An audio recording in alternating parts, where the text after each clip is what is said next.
मेघनाद को केवल लक्ष्मण ही क्यों मार सकते थे प्रभु श्री राम नहीं? रावण बहुत बड़ा विद्वान था। रावण अपने से भी कहीं ज्यादा गुणवान, पराक्रमी और विद्वान अपने बड़े पुत्र मेघनाद को बनाना चाहता था। धर्म ग्रंथों के अनुसार अपने पुत्र को सबसे ज्यादा शक्तिशाली और अजर अमर बनाने की कामना थी, और इसी कामना को लेकर त्रिलोक विजेता रावण ने उसके जन्म के समय सभी देवताओं को एक ही स्थान अर्थात 11वें घर में मौजूद रहने के लिए कहा था। लेकिन भगवान शनिदेव ने रावण की आज्ञा का पालन नहीं किया और 10वें घर में जाकर बैठ गए, जिससे मेघनाद अजर अमर ना हो सके। एक बार ऋषि अगस्त्य ने भगवान राम के दरबार में कहा कि रावण के पुत्र मेघनाद को स्वयं राम भी नहीं मार सकते थे, उन्हें तो केवल लक्ष्मण ही मार सकते थे। आखिर ऋषि अगस्त्य ने ऐसा क्यों कहा? मेघनाद को केवल लक्ष्मण ही क्यों मार सकते थे? मेघनाद बहुत ही प्रबल एवं शक्तिशाली योद्धा था। मेघनाद के जन्म के बाद ही सृष्टि के संपूर्ण मेघों ने रोते हुए एक समान नाद किया था। तत्पश्चात उसका नामकरण मेघनाद हुआ। उसके पास नागपाश रूपी ऐसा शस्त्र था जिससे वह अदृश्य होकर राम लखन सहित पूर्ण सेना पर बादलों के पीछे छुपकर वार कर सकता था। वह भली भांति जानता था कि संसार में किसी भी साधारण मनुष्य के हाथों उसका वध संभव नहीं है। धर्म और अधर्म के बीच युद्ध की समाप्ति के उपरांत भगवान श्री राम के राज्याभिषेक में सम्मिलित अनेक तपस्वी, ऋषि, मुनि आदि भगवान राम से मिलने व आशीर्वाद देने वहां पर उपस्थित हुए थे। उस समय मुनि अगस्त्य ने प्रभु श्री राम से कहा, राम, आपने रावण व कुंभकर्ण वध तो अति दुर्लभ था, लेकिन अधिक विषाद संग्राम लक्ष्मण में मेघनाद से किया था। मेघनाद का वध सबसे ज्यादा विषम था। गुरु के वचनों को सुन प्रभु श्री राम अचंभित हो गए, क्योंकि वे मेघनाद की प्रबलता व उनके वरदान से अनभिज्ञ थे। तभी अगस्त्य मुनि उन्हें पूरी बात विस्तार से बताते हुए कहते हैं कि मेघनाद विश्व का एकमात्र ऐसा योद्धा था जिसके पास समस्त दिव्यास्त्र थे। तीनों ब्रह्मास्त्र, नारायणास्त्र तथा पशुपातास्त्र भी था। उसे वरदान प्राप्त था कि उसके रथ पर रहते हुए कोई उसे परास्त नहीं कर सकता है। इसी कारण उस समय संसार में केवल वही एक योद्धा था जिसने अति महारथी होने का स्तर प्राप्त किया था।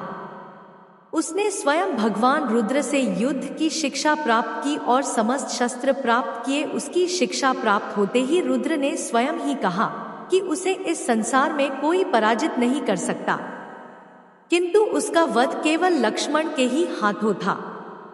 महर्षि के मुख वाणी से मेघनाद का ऐसा वर्णन सुनकर भगवान राम विस्मय रह गए और बोले, लक्ष्मण निसंदेह महाप्रचंड योद्धा है और उनके पास भी विश्व के सारे दिव्यास्त्र थे, किंतु उसे पशुपातास्त्र का ज्ञान नहीं था, जिसका ज्ञान सिर्फ मेघनाद को ही था।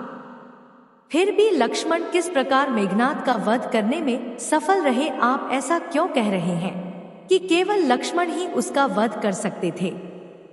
अगस्त्य मुनि ने कहा, आपका कथन सत्य है प्रभु। जितने दिव्यास्त्र मेघनाद के पास थे उतने ही लक्ष्मण के पास थे, किंतु मेघनाद को एक वरदान प्राप्त था। एक बार देवासुर संग्राम में रावण को इंद्र द्वारा बंदी बना लिया गया। तब मेघनाद ने अपने पिता की रक्षा हेतु इंद्र को ही बंदी बना लिया और उन्हें लंका ले आया।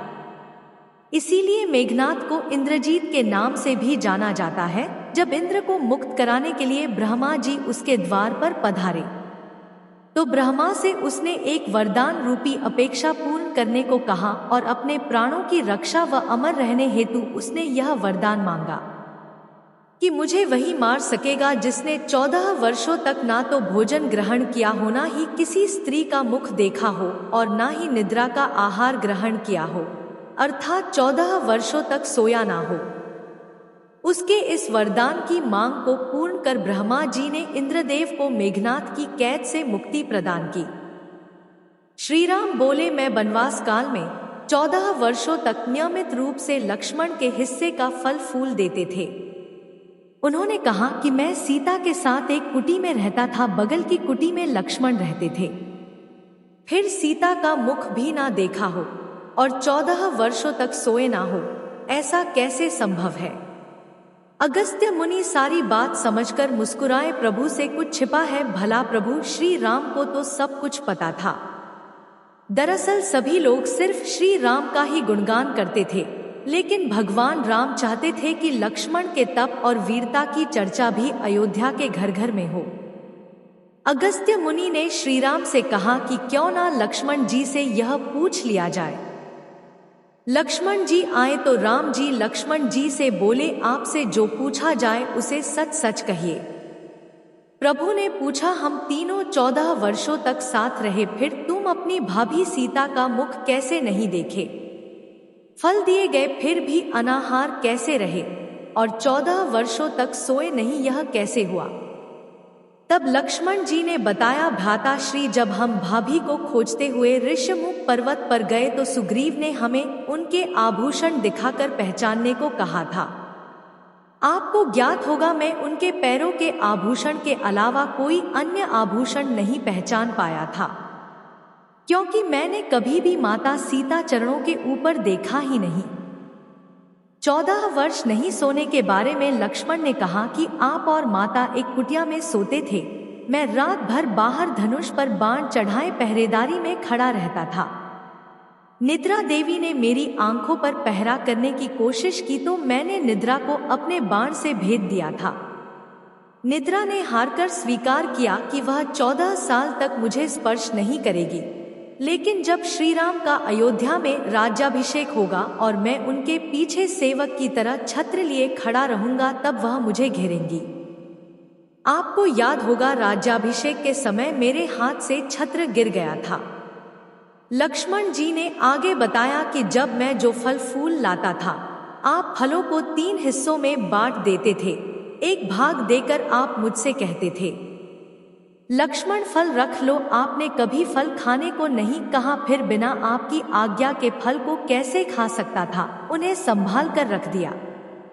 लक्ष्मण भगवान राम से कहते हैं कि मैंने गुरु विश्वामित्र से एक अतिरिक्त विद्या का ज्ञान लिया था, इससे बिना अन्न ग्रहण किए भी व्यक्ति जीवित रह सकता है। उसी विद्या से मैंने भी अपनी भूख नियंत्रित किया।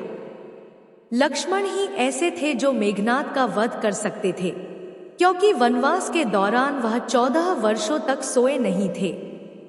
यही वजह है कि राम रावण युद्ध के दौरान लक्ष्मण के हाथों मेघनाद का अंत हुआ। युद्ध में लक्ष्मण ने अपने घातक बाण से मेघनाद का सिर उसके धड़ से अलग कर दिया था और उसे भगवान राम के चरणों में रख दिया। आपको हमारी वीडियो पसंद आई हो तो चैनल को लाइक और सब्सक्राइब करें। कमेंट बॉक्स में जय श्री राम अवश्य लिखें। राधे राधे।